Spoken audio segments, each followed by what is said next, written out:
함께 듣고 싶고 또 유미 배우님께서도 그런 부분이 이제 느끼셨을 것 같은데요. 그래서 좀 파란색이라서 그런 꼭 얘기 함께 나누고 싶습니다.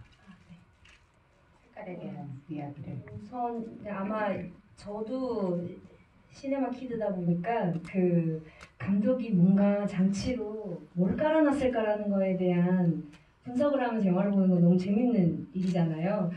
그렇다 보니까 저도 이 영화가 좀 이제 기획이 많이 들어가 있는 영화이기는 하지만 좀 하나의 좀 해석의 여지가 될 만한 그 배우의 연기뿐만 아니라 다른 서브텍스트로 좀 관객들이 눈치챌 만한 요소들은 좀 깔아놓고 싶었어요. 근데 저희가 엔드포인트라는 카페를 가야 되는 설정이잖아요. 어떻게 보면 소설이 있다 보니까.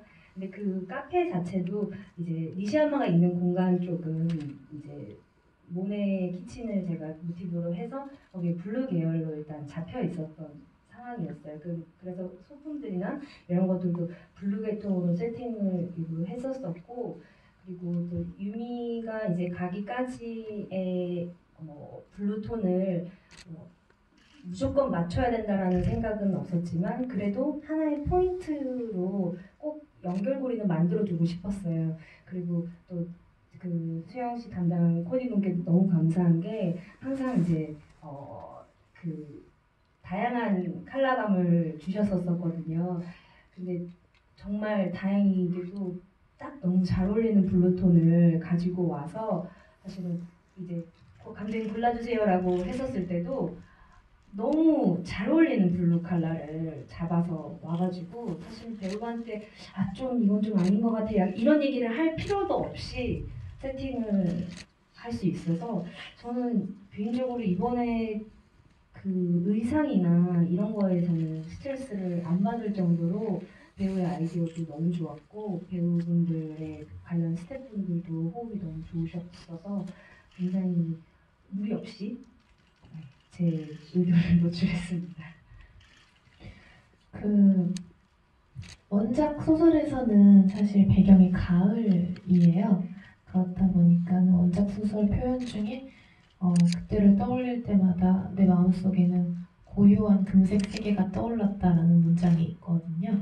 그게 아마 좀 낙엽도 낙엽이고 그런 가을의 색채를 좀 표현을 하실 것 같았는데 저희는 이제 그게 벚꽃이 되면서 톤 자체가 좀 봄으로 표현이 되는 감이 없지 않아 있어요. 그래서 파란색은 지금 생각해보니까는 제 의상이랑 바다의 집 이 위주였던 것 같고 사실 엔드포인트는 좀 녹색을 많이 사용을 했었던 것 같아요. 커튼 그리고 이불 네. 맞아요. 근데 맞아요. 유미가 머무는 게스트 방은 또 녹색 톤이거든요. 그래서 우리가 어떤 것을 추억하거나 기억할 때 향도 향이지만 사실 색깔로 기억하는 것이 많잖아요. 그래서 저 또한 유미가 나중에 이 소설에 있는 표현대로 이 나고야에 있었던 시절을 돌아봤을 때 어떤 색이 떠오를까 하면 전 사실 녹색으로 생각을 할 것 같아요. 근데 감정적 변화로 보면은 붉은 계열이었다가 파란색 그리고 다시 핑크빛 미래 벚꽃이 이제 쏟아지면서 좀 핑크빛이 되는 그러면서 마지막에 입었던 그 티셔츠는 또 핑크빛이었거든요. 네. 그래서 좀 감정적 변화로 보면 분석하신 색채가 맞는 것 같고요. 개인적으로 그 시절을 떠올리면 녹색이 좀 떠오르는 것 같아요. 그 녹색일 수밖에 없는 게 유미는 그 게스트하우스에 머물 때 집처럼 편안해야 되잖아요. 그래서 저희가 우연일 수도 있고 굉장히 운이 좋았을 수도 있는데 유미 방도 녹색이거든요. 그 유미랑 여동생이랑 얘기하는 게 녹색이다 보니까 그게 정해진 다음에 제가 이불을 다 바꿨거든요. 왜냐하면 제작이 일단 중요하다 보니까 그런 재미가 사실은 숨겨져 있습니다. 이게 그 막다른 골목의 추억이라는 그 원작 소설 안에 5개의 단편이 있는데 마지막 단편이 막다른 골목의 추억이에요. 근데 이제 아무튼 일본에는 문고판이라고 해서 좀 가벼운 책도 나와 있다 보니까 현장에서 스태프들도 사실 원작을 책을 갖고 있는 시나리오도 있고 원작을 갖고 있으면서 조금씩 가끔씩 원작 소설을 좀 읽어보거나 하는 이제 그런 분위기가 연출되기도 했고 또 요시모토 바나나 작가님이 저희 굉장히 많이 응원을 해주셔가지고 현장에서도 오셨었고 도쿄 시사회 할 때도 오셨었고 이번에도 와서 저희에 이제 많은 힘이 되고는 있어요. 그래서 원작 소설을 없이 영화만을 논하기에는 그런 좀 부족한 작품이 아닌가 싶은데, 그러니까 같이 얘기를 해야지 좀 완성이 되는 느낌이 사실은 있어서 그 얘기를 최근에 저희가 이제 수영 씨 인터뷰나 감독님 인터뷰 할 때도 원작 얘기가 많이 나오잖아요. 그러면 저도 읽었거든요. 한 두세 번. 저는 기억을 안 나는데 거의 수영 씨 책을 외우고 있는 사람처럼 계속 그 문구를 계속 얘기를 하는 거예요. 그래서 외웠나 나는 약간 그래서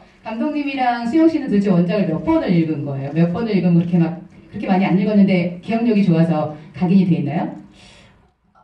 아니 그거보다 원작에 있는 이제 표현들을 그러니까 아무래도 감독님이 대본을 고치실 때 이게 각색을 하실 때 한국어로 쓰고 그걸 다시 일본어로 번역을 하다 보니까 원작 소설에 있는 일본어와 다른 일본어가 되어 있는 거예요. 시나리오에. 네. 그래서 사실 그때 나고야에 도착해서 제일 먼저 했던 작업이 원작 소설에 있는 일본 표현을 옮기는 작업이었거든요. 다시. 그래서 그 작업을 다나카 슌스케랑 같이 이제 감독님 헌팅 가셨을 때 둘이 얘기하면서 하다 보니까 이제 원작을 되게 많이 이제 한국어 원작에는 이렇게 돼 있는데 일본에는 어떻게 돼 있어? 약간 이런 걸 하고 또 그거를 또 구어체로 아무래도 문학이다 보니 문어체로 바뀌는 걸 또 구어체로 바뀌는 거를 또 감독님이랑 계속 상의했고 그러다 보니까 좀 많이 읽은 것 같긴 해요. 네, 원작에 대해서는 기획자나 감독보다도 배우 훨씬 더 많이 원작에 대한 그 인지가 돼 있어가지고 거의 다 외웠나? 저는 막 약간 그런 생각이 들 정도였어요. 너무 근데 좋은 구절이 많아서 거의 저는 성경보다 더 잘 외우는 것 같아요. 자, 그럼